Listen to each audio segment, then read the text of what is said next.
abortion. Trigger laws are in effect in numerous states around the country. But before we get to the abortion, let's talk about the abortion from Fed Chair Powell. Reducing inflation is likely to require a sustained period of below-trend growth. Moreover, there will likely be some softening of the labor market conditions. I have discussed broad topics, such as the ever-changing structure of the economy and the challenges of conducting monetary policy under high uncertainty. Today, my remarks will be shorter, my focus narrower, and my message more direct. The Federal Open Market Committee's overarching focus right now is to bring inflation back down to our 2% goal. Price stability is the responsibility of the Federal Reserve and serves as the bedrock of our economy. Without price stability, the economy does not work for anyone. In particular, without price stability, we will not achieve a sustained period of strong labor market conditions that benefit all. The burdens of high inflation fall heaviest on those who are least able to bear them. Restoring price stability will take some time and requires using our tools forcefully to bring demand and supply into better balance. Reducing inflation is likely to require a sustained period of below-trend growth. Moreover, there will very likely be some softening of labor market conditions. While higher interest rates, slower growth, and softer labor market conditions will bring down inflation. Okay, let me describe what he's saying. He's saying we need to have like a little baby recession so that people get fired. Softer labor market conditions means the labor market is tight. When the labor market is tight, that means labor actually has a better negotiation, a better bargaining power. Okay? So what he's saying is we want to make sure that the economy doesn't grow so that jobs start firing people, some of you motherfuckers, so that you are more hungry to take on whatever fucking job with whatever shitty work conditions, with whatever lack of adequate pay, and then you will, you will rejoin the workplace in a softer labor market. Okay? What is this, Ludwig exposed? Oh, I'm so hungry. When's the last time you guys ate a booger? Oh, dude. All the time. Dead ass? No. This actually hurts my feelings a little bit because Ludwig will probably always play with Myth, but he'll never play with me because I'm not good at Valorant. And he cares about ranking. He cares about maintaining his rank. They will also bring some pain to households and businesses. These are the unfortunate costs of reducing inflation. But a failure to restore price stability would mean far greater pain. The U.S. economy is clearly slowing from the historically high growth rates of 2021, which reflected the reopening of the economy following the pandemic recession. While the latest economic data have been mixed, in my view, our economy continues to show strong underlying momentum. The labor market is particularly strong, but it is clearly out of balance, with demand for workers substantially exceeding the supply of available workers. Inflation is running well above 2%, and high inflation has continued to spread through the economy. While the lower inflation readings for July are certainly welcome, a single month's improvement falls far short of what the committee will need to see before we are confident that inflation is moving down. So, we are moving our policy stance purposefully. Why don't they just start forcing people to go back to work at gunpoint?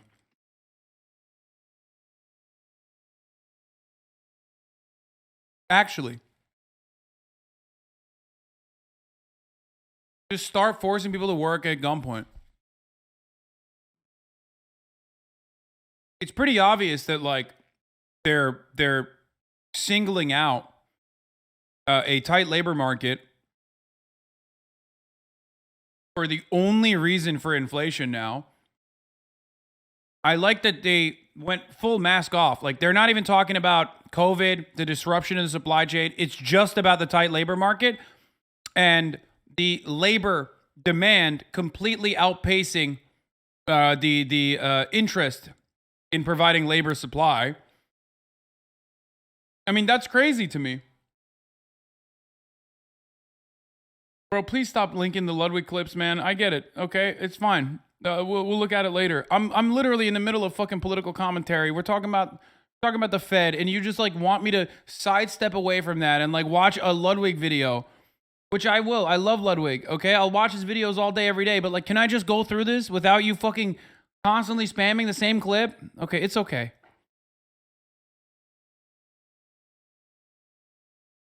To a level that will be sufficiently restrictive to return inflation to 2%.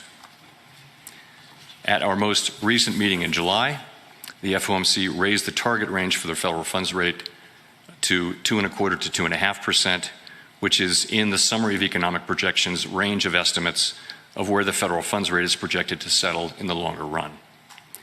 In current circumstances, with inflation running far above 2% and the labor market extremely tight, estimates of longer run neutral are not a place to pause or stop. July's increase in the target range was the second 75 basis point increase in as many meetings, and I said then that another unusually large increase could be appropriate at our next meeting. We are now about halfway through the intermeeting period. Our decision at the September meeting will depend on the totality of the incoming data and the evolving outlook. At some point, as the stance of monetary policy tightens further, it likely will become appropriate to slow the pace of increases. Restoring price stability. Insane that we accept the system where 6% of people have to be unemployed for it to keep functioning. Laborers get one crumb of power, and we're like, if it's all fucked, not supply chain breakdowns and high gas price because of OPEC. No, of course not. I mean, they did mention that, but they've completely dropped it now because Dark Brandon stole the orb and fixed the OPEC situation. Okay, and gas prices started going down magically. Okay, he literally said, Saudi Arabia, I'll suck your cock. And then he turned around and said, hey, American gas producers, figure it out, or I'm coming for you. And then they figured it out. Turns out, you could eat away at some of the profits, I guess, without it being super harmful to the economy overall and lower gas prices. But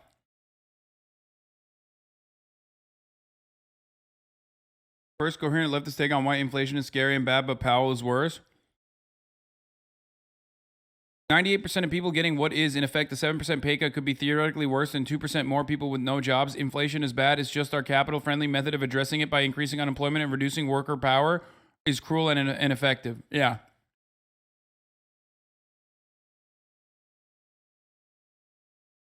That's a really good take by Adam H. Johnson. It is preposterous, though, as he also correctly points out, that the only fucking way that we can deal with inflation is by starving 2% of the fucking workforce by firing them or, reducing growth so that there is like enough competition within the labor pool for all of these jobs that are available. Like, it's basically just saying you have to fucking work for your job. It's the Harvard economist attitude of nobody wants to work anymore, but bared out in I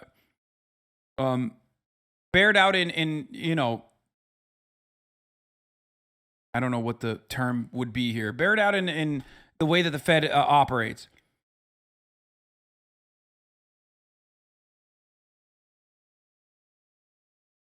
You've read that tweet 8 times and you still don't understand it? There is no way to increase supply to meet demand. The only way to deal with inflation is to cut demand. Yes, because forcing an increase in the supply at a time of corporate consolidation is not going to work, because it's in the best interest of the corporations to actually fucking reduce growth a little bit and to punish the labor force so they can get back to fucking work in the terms that they want. Okay? That's what the fuck's happening. Because any kind of increase in supply that goes beyond subsidies, okay, which we already offer to every fucking business pretty much, any kind of control in the supply side would mean communism, okay? That's what it is. It's communism. Oh my God, it's communism. It's communism. We can't do that. We can't do that, even though we are doing that. And if there's no profit in producing more and the government is forcing you to, and the government's not going to force you to produce more, then you have to shut off the other side. Shut off the demand side. Shut the demand side off. Businesses don't make as much money as they could anymore. They can't grow as much as they would because they can't get new loans as easy. Loans are way more expensive. When the interest rates are higher, all of a sudden, growth is stagnant, okay? You force the economy to cool down. What happens when the economy cools down? Businesses decide to close up shop if people don't have a lot of money to purchase shit. Okay? Businesses slowly but surely start to either close up or make layoffs in order to meet the now lessened demand. Okay? And then when they're actually fucking firing a bunch of people, all of a sudden you now have a labor force that is at 6% unemployment. When you're at 6% unemployment, that 2% of additional, unemployed people are way more desperate and are starving for any kind of fucking job that they can get. Okay? And now they're in a way worse position overall. They can't bargain. They don't have a bargaining power. They don't have a bargaining position whatsoever because the labor market is no longer as tight. That is the most effective means of trying to lower wages across the board for everybody.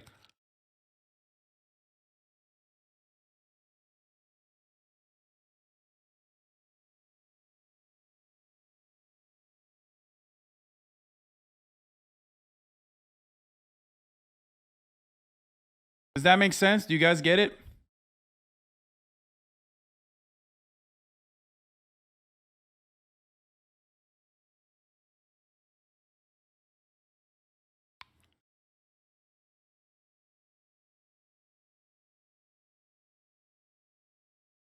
It's a catalyst for strategic wage slavery. Yes. Well, capitalism operates on the basis of wage slavery.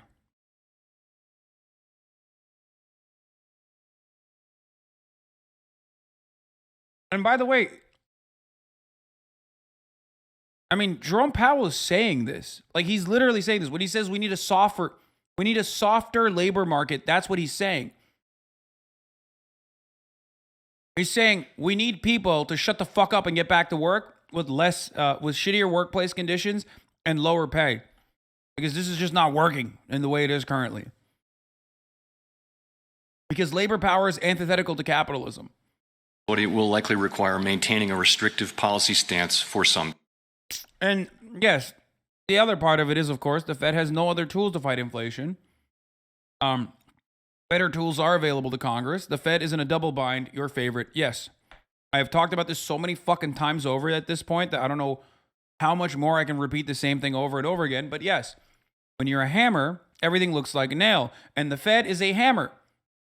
The Fed is now, unfortunately, as a consequence of like obstructionist policies from the Republican Party and the way that Congress works, the Fed is the only like independent entity that can do something about inflation. It's the only one that can combat inflation, is what people would think. That's not the case. Obviously, Congress could do something about inflation. There are deflationary mechanisms that Congress could set. Higher taxes, price checks, even if you want to go super communist. Okay? There are other tools. But it's virtually impossible to combat inflation on the Congress side, especially when you don't have a filibuster-proof majority. Even if you did have a fucking filibuster-proof majority, it would still be difficult. The Inflation Reduction Act is going to take a very long time. And the inflation reductionary parts of the Inflation Reduction Act, which was a budget reconciliation, so it had its own limitations, is not exactly as inflation reductionary as the name of the bill would say. I think that's just good politics rather than good policy. Okay? I mean, it is good policy, but not directly for reducing inflation. So the only thing that you can do, price check doesn't work. I'm from Venezuela where they have implemented that over 15 years. And yeah, dude, you're right. Yes, Venezuela, a country that has been eviscerated by both the mishandling of its own currency, and also America's routine involvement in Venezuela and Venezuelan affairs, is comparable to the largest hegemonic power on the planet. Bro, do you think Venezuela and America are the same? America doing whatever the fuck it wants. As a matter of fact, it's doing whatever the fuck it wants to Venezuela right now. Shut the fuck up.